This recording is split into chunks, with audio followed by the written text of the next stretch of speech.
Welcome to Charles Haugen Reviews. This is going to be the first video in a series leading up to 28 years later, The Bone Temple.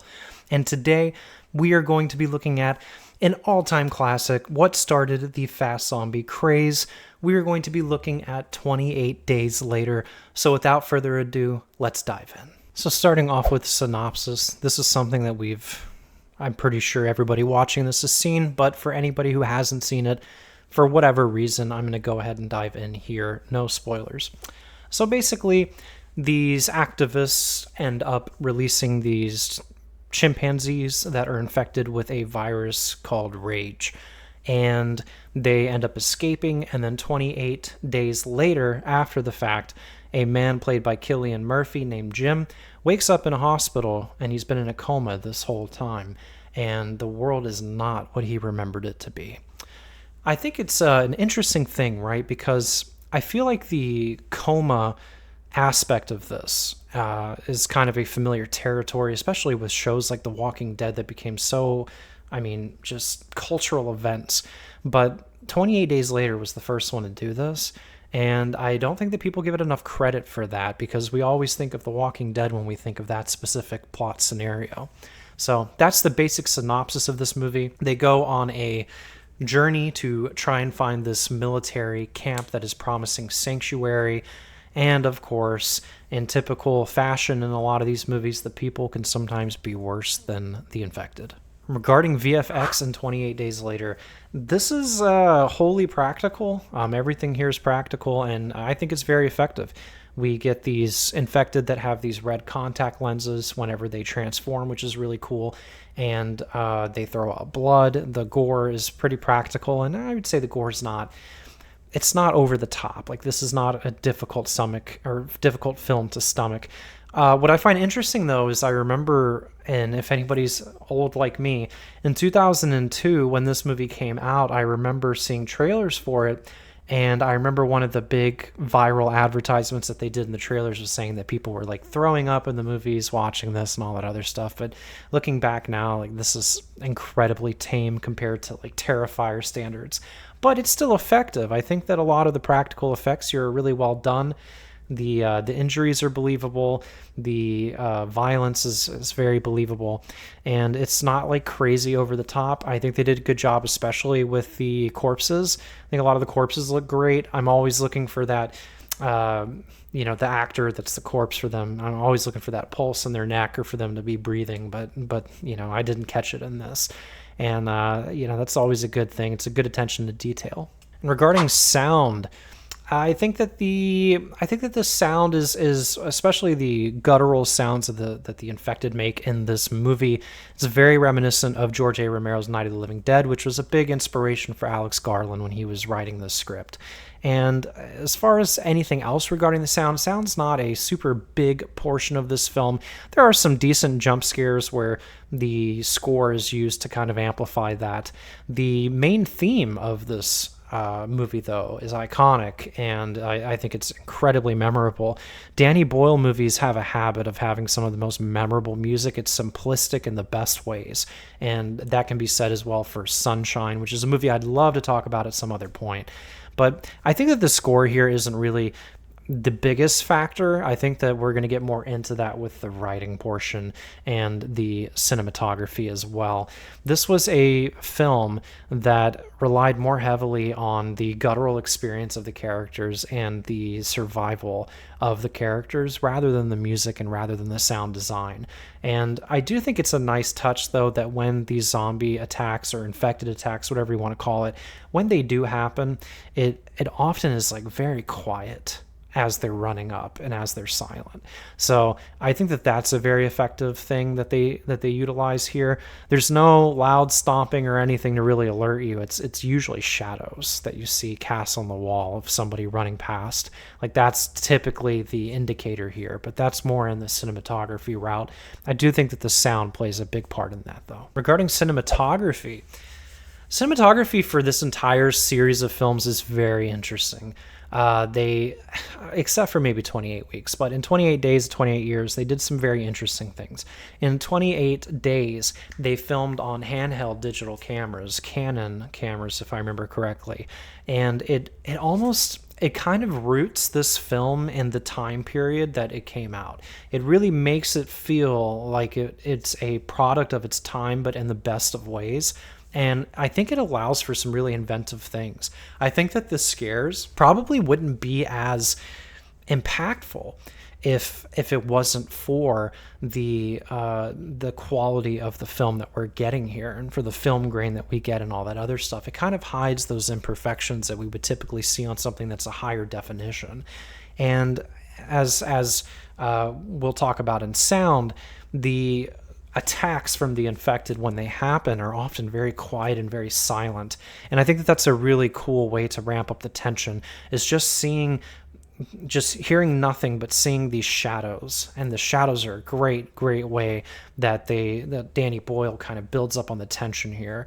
There are a couple of scenes where they ditch the digital cameras, like at the end of the film with the plane. Won't go into spoilers, you'll know it when you see it, but there's a plane involved.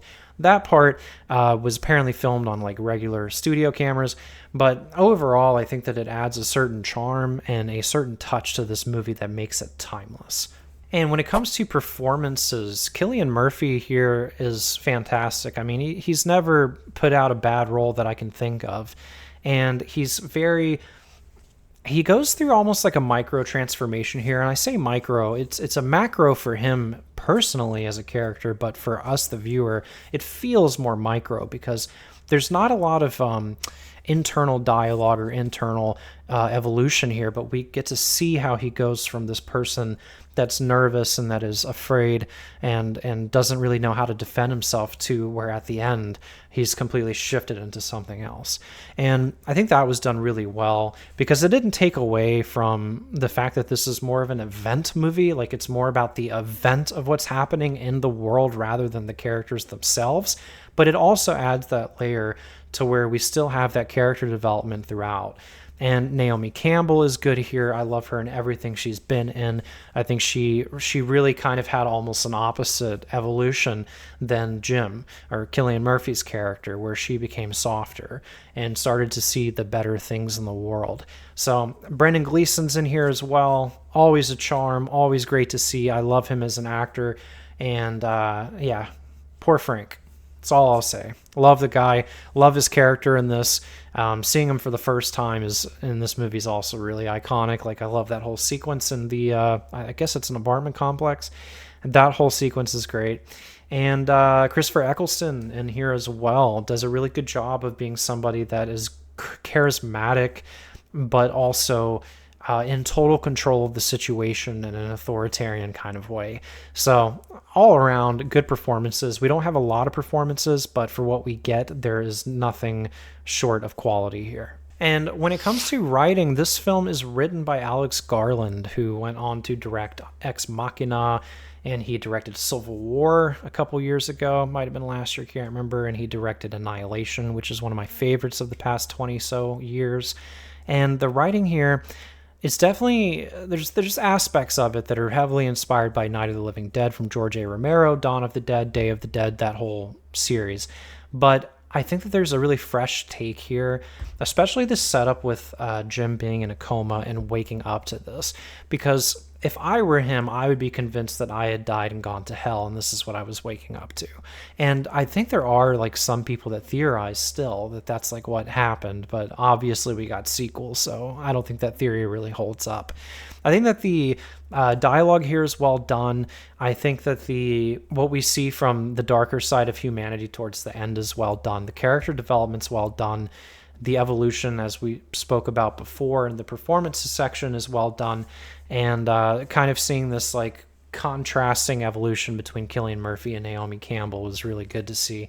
And I think that the writing, it's a very contained story, but it does a good job of focusing on the event rather than individual character stories, whereas the future installments focus more on characters.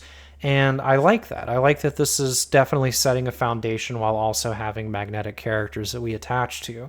And I think that the script overall is really well done. I like the different events, the highs and the lows that play out here. Overall, the writing is really solid, and this is just overall a good movie. And one last note on writing that I wanted to add is that this was the first major film that we got where zombies were fast-paced and running. And I think that that was a great idea from Alex Garland. Now, don't get me wrong, I'm sure that there were other films where the zombies could pick up pace, right? And then we had Dawn of the Dead from Zack Snyder and James Gunn a couple years after this. But this was the one that really made that I guess you could say, the norm for these types of movies. So I think that that's genius. And my only downside to the writing, where I find a little bit of a flaw, comes to exposure.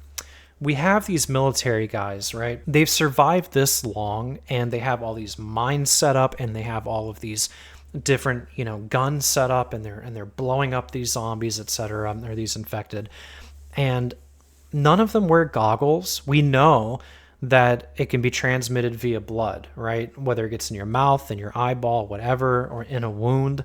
So maybe you have a scratch on your hand and it gets in that.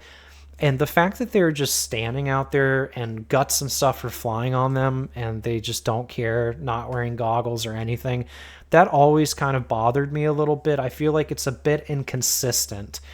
And it's almost like Alex Garland tried to address it earlier when I think Cillian Murphy is talking to Naomi Campbell, and he says something about, well, how do you know that he was infected? We both have blood all over us, or something like that. And then she's like, he says, he knew that he was infected. I could see it in his eyes. It's like, come on, man. It's just that was probably the only part of the film that I feel like faltered a little bit, that would kind of prevent this from getting like a perfect rating across the board. I do think that it would make more sense if people wore what Brendan Gleeson wore when they first run into Frank. I think that that was more accurate. And especially the soldiers, the guys that, are trained to deal with this stuff and that have survived this long. I don't think you would survive that long if you didn't take precautions or more precautions. So that's my only complaint about the film overall. Other than that, though, I think the writing is top tier. And for my overall rating for 28 Days Later, by the way, I love doing reviews for older films, and this is the first one I've done that wasn't a current release, and we're only doing this leading up to Bone Temple. So I'm going to have to do this more as more installments come out, so keep an eye out for that. But as far as my rating for 28 Days Later, on its sheer impact, on its sheer quality, on everything that this film offers and its legacy in the medium, I'm going to lean towards an 8.5 to a 9 out of 10. There are little to no flaws in this film. I can think of a few, but overall, I think that this film is legendary for a reason. It kickstarted a whole new craze in zombie and infected fiction, not just films, but books and TV series like The Walking Dead, comic books like The Walking Dead. This film is legendary for a reason. It's one of Danny Boyle's best. It's innovative in its camera techniques.